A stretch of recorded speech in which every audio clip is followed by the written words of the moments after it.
Sull'immagine di Ronald Reagan e ci sono alcuni discorsi sul bene, il male e la cattiveria dell'America. Volevo sapere se era solo un modo per contestualizzare il film nell'epoca o se c'è anche un sottotesto nel film e vuole riflettere anche sulla violenza e la cattiveria della società americana di quel tempo e anche di oggi. Grazie.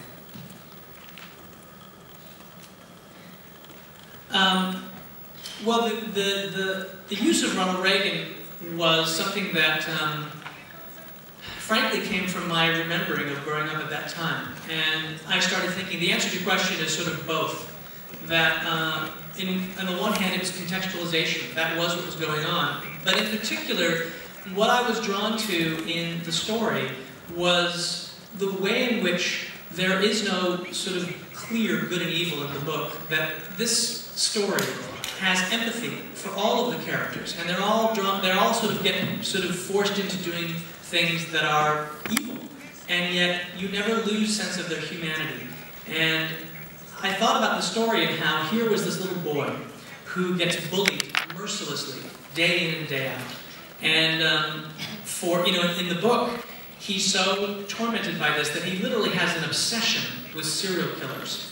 And he collects all of this articles about, guns, and it's all about his helplessness, and his sort of sense that he needs somehow to have an expression of revenge, and all he can do that is in his mind, in his fantasies. And I thought, what would it be like for a 12-year-old boy who was so isolated that there was no one he could turn to be growing up in a society where the president was talking about good and evil in very simplistic terms?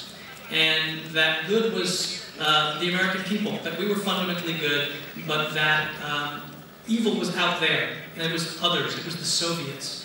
And I thought, well, how would he think he fit into that society? Would he wonder if he was evil?